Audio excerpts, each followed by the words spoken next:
कार्यपालिका से या विधायिका से नहीं है, बल्कि न्यायपालिका से भी है। जुडिशरी से भी खतरा पेश आ गया है, मीडिया से भी खतरा है।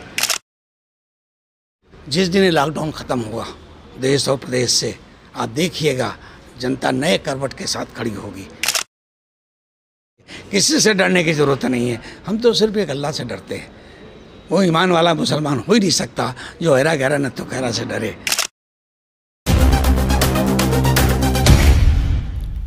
देश की सच्चाई सच छुपने नहीं देंगे।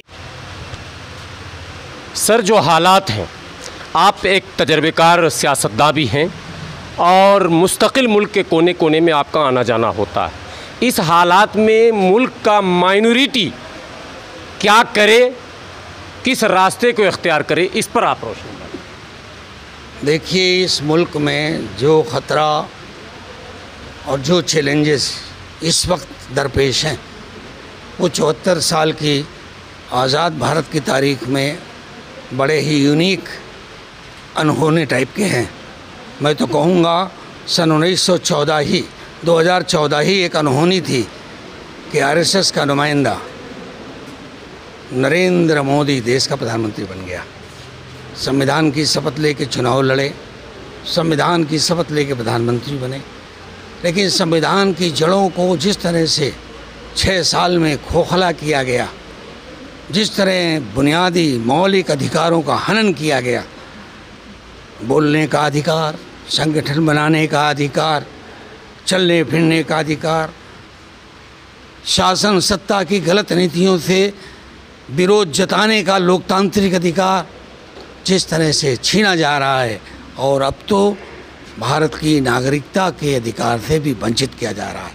इससे बड़े चैलेंजेस, इससे बड़े ख़तरे 74 साल के स्वतंत्र भारत में भारत की निवासियों ने महसूस नहीं किया। लेकिन इससे चटपटाहट भी है, बेचैनी भी है। जैसा आपने कहा, मैं पूरे देश में जाता हूँ। अभी 15 अगस्त को हमारी पार्टी ने, इंडियन नेशनल लीग ने एक वेबिनार किया राष्ट्रीय स्तर का, सेव कॉन्स्टिट्यूशन सेव इंडिया, संविधान बचाओ देश बचाओ। इसके माने संविधान के खतरे के साथ साथ देश को खतरा है। आप सब जानते हैं कि 2 साल पहले भारत के सर्वोच्च न्यायालय के 4 मुख्य न्यायमूर्ति से लेकर 3 अन्य ने प्रेस कॉन्फ्रेंस करके कहा था कि देश के सामने बड़े खतरे हैं, हमारे आने वाली पीढ़ी को खतरों का सामना न करना पड़े, पीढ़ी हमारी ये ना कहे कि हम खामोश रहें, इसलिए हम देश के सामने प्रेस कॉन्फ्रेंस करने आए। उन्हीं का चीफ जस्टिस गगोई क्या सौदा करता है। प्रोफेसर साहब गगोई साहब भी उसमें थे। मैं कह रहा हूँ उसी प्रेस कॉन्फ्रेंस में मौजूद गगोई चीफ जस्टिस क्या समझौता करता है।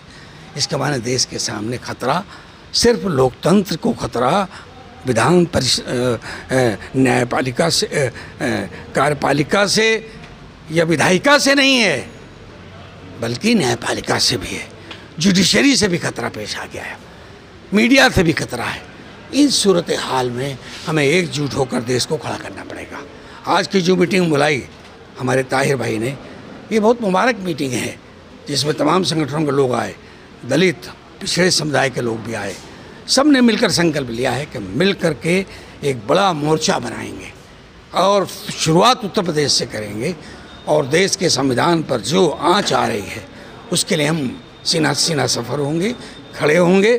संविधान जो हमें मिला था 26 जनवरी 1950 को, संविधान को हम अक्षुण्ण रखेंगे, वही पुनः स्थापित करेंगे ताकि हमारा देश एक रह सके और देश में सभी को अमल करने, राजनीति करने, बोलने, संगठन बनाने की आज़ादी रहे। सर, आपने तो डॉक्टर अब्दुल जलील फरीदी साहब के साथ काम किया है और उसके बाद मुस्लिम लीग में रहे, अभी भी आप नेशनल प्रेसिडेंट हैं नेशनल लीग के, तो और आपकी पार्टी हुकूमत में है केरल में और एक्टिव भी है। आपका एक बहुत बड़ा तजर्बा आपके साथ है। इस वक्त मुसलमानों में जो मायूसी है पॉलिटिकल, और बिल्कुल लगता है बिल्कुल मार्जिनलाइज्ड हो चुके हैं वो, तो इस एहसास कमतरी से उबारने के लिए पहल कोई करेगा क्या? फिर से डॉक्टर फरीदी आएंगे मैदान में, यानी उस तरह की शख्सियत, या ये मायूसी का माहौल ही रहेगा? देखिए, मायूसी इंशाल्लाह ख़त्म होगी। एक सीमा तक, एक हद तक डर जाता है और उस डर का भी अंत होता है। मुझे पूरा यकीन है कि जिस तरह से आज ये मीटिंग दासना में हुई है, इससे पहले लखनऊ में हुई है, सिलसिला चल पड़ा है। एक छटपटाहट, एक बेचैनी है लोगों में। जैसे जैसे लोगों को पता चलेगा लोग जुड़ेंगे। और यकीन जानिए, जिस दिन ये लॉकडाउन ख़त्म हुआ देश और प्रदेश से, आप देखिएगा जनता नए करवट के साथ खड़ी होगी और ये फासिस्ट ये खुद भागेंगे, जनता के हुंकार के सामने ठहर नहीं पाएंगे। मुसलमानों को मायूस नहीं होना चाहिए। बिरादरान वतन के साथ जो बहुजन विचारधारा को मानते हैं इस देश में, जो मार्जिनलाइज्ड, दलित, पिछड़े और अल्पसंख्यक हैं, इन सबको मिलाकर काम करना है। मुसलमानों को जोड़ने का काम अमल में लाना चाहिए, उन्हें निकलना चाहिए। किसी से डरने की ज़रूरत नहीं है। हम तो सिर्फ एक अल्लाह से डरते हैं। वो ईमान वाला मुसलमान हो ही नहीं सकता जो हैरा गहरा न तो खैरा से डरे, योगी या नरेंद्र मोदी से डरे। डरना नहीं चाहिए। ठीक है, कुछ पाबंदियां हैं, दुश्वारियां हैं। हम लोगों ने CAA के खिलाफ, NRC NRP के खिलाफ जो स्टेशन चला, हमारे पर मुकदमे हैं, हमारे पर 3 जिलों मुकदमे हैं और लोगों मुकदमे हैं, कुछ लोग जेल में भी हैं। इंशाल्लाह जेल के ताले टूटेंगे, देश आज़ाद होगा, फांसीवादी जाएंगे। इसलिए सर बिल्कुल आखिरी सवाल, क्या इसके लिए मुसलमानों को सियासी कुर्बानी देने के लिए तैयार होना चाहिए क्या? मुसलमानों को बिरादरान वतन को कंधा साने से शाना मिलाकर और कभी कभी 2 कदम आगे रख कर के इस लड़ाई को लड़ना चाहिए। हमारा भाई, दलित भाई, पिछड़ा, मार्जिनलाइज, कमज़ोर तबके का भाई अगर हमारा आगे बढ़ता है तो हमें उसके साथ शाना बशाना खड़ा होना चाहिए। ज़रूरी नहीं है कि हम ही विधान परिषद और विधानसभा में जाएं या लोकसभा में जाएं। आप जानते हैं जिनको हम फॉलोअर थे डॉक्टर फरीदी के, वो कभी लोकसभा में नहीं गए, लेकिन उनके इशारे पर लोकसभा में लोग जीते और मुखालिफिन हारे।